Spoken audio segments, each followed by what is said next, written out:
not only the right, but the duty to fight evil. Iranian military forces have reacted to the aggression of the Zionist regime. This kind of ballistic missiles were never launched in the history of the world. Reaction of Netanyahu itself shows exhale of the painful strike. Are Iranian nuclear and oil installations on target? They know what is feasible, what is not feasible. Did the Iron Dome fail?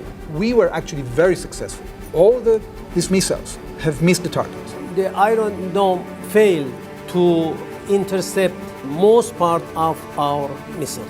Do you see India as a potential mediator in this conflict? India is playing a very important role in our region.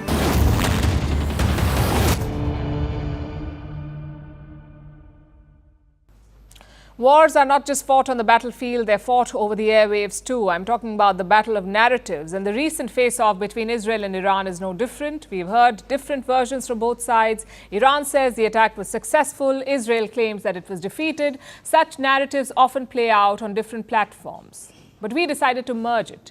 Today we interviewed the Israeli ambassador to India and the Iranian ambassador to India. We spoke to them about the same issues and narratives, like did the Iron Dome fail? How will this war end? And what is India's role? The answers they gave tell you what the root issue is, a divergence in world view. The first question was about the recent missile attack. Did Israel poke Iran into attacking? And if so, what was Iran's main motive? Listen to what the ambassador said. They are the only country in the world that has sworn to destroy another country. That's completely unacceptable. And they are pursuing this path systematically. When we put in danger their path by removing their tentacles of this octopus from the region, then they decide to attack directly. That's their true face. Iranian military forces have reacted to the aggression of the Zionist regime, assassination of Haniyeh inside Iran, in the territory of Iran, and assassination of Secretary General of Hezbollah, who is a close and valuable friend of Iran. A big question now is, how will Israel respond? Some reports say it may target Iran's nuclear sites. I put this question to Israel's envoy. Understandably, he was reluctant to reveal much, but the Iranian envoy did answer. He warned of a much bigger escalation. If it do anything against Iranian nuclear infrastructure or Iranian oil industry, the reaction of Iran will be more painful for Israel. The government of Israel has the right information, and they know what is feasible, what is not feasible, and I'm not going to answer at this point instead of them because I don't know. Now to the cause of this escalation, the missile barrage on Tuesday. You may have seen the pictures of missiles thudding into the ground. Does that mean that Israel's air defenses failed? Did Iran really punch through the Iron Dome? Again, two very different answers from both the men.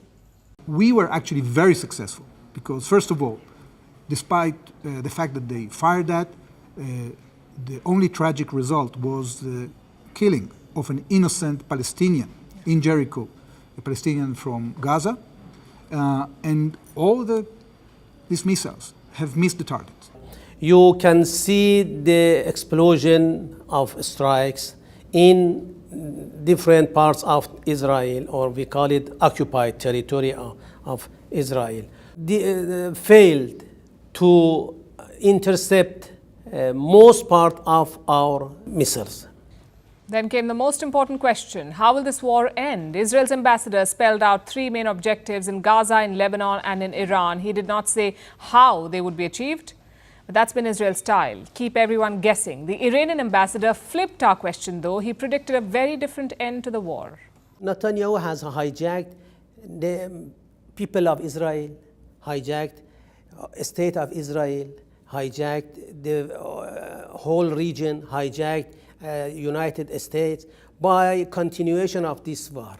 So I hope that, and I believe that it is not too far, that this war will lead to the collapse of coalition in the Israel. First of all, we want our hostages back from Gaza, and we want to prevent Hamas from rearming and regrouping. We already have most of our residents in the south back in their homes.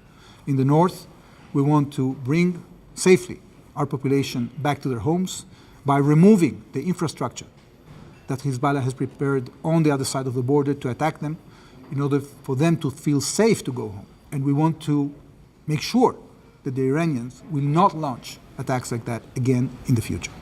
Of course, to end the war, someone needs to mediate, and that someone's been missing in West Asia. Last week, India's foreign minister suggested that New Delhi could help out. Israel welcomed that offer, but Iran's ambassador said something interesting. He said Tehran hasn't had many discussions on Gaza with India. Why?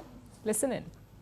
We did not have any discussion regarding the Gaza issue with India, frankly. Sorry, but why didn't you have the conversation if you think you should have had it? We did not feel such this readiness. We just witnessed or heard some official position, official stance from high-ranking Indian authorities. To the best of my knowledge, India hasn't been involved in offering specific ceasefire deal. I think that India is playing a very important role in our region. I think that what India is offering the region actually should be grabbed by the countries of the region. Another possible mediator is China. They have been siding with Palestine. They've also brokered a peace deal between Hamas and the Palestinian Authority. So naturally, Israel's ambassador is not thrilled. But that's not the surprise. Despite being a partner, even Iran wasn't thrilled about China's role. Their ambassador says Beijing hasn't really presented a concrete peace plan. They've been so far friendly to us. I think their approach on the international stage when it comes to the Palestinian question, another question, is wrong. And we've been telling them that. We have been criticizing their approach. We have this dialogue with them. Till now, we did not witness any efficient or practical proposal from China regarding the tension regarding Gaza or Palestine or Israel. So do you count it among your friends? Friendship and hostility is not something, it's a binary 0 and 1.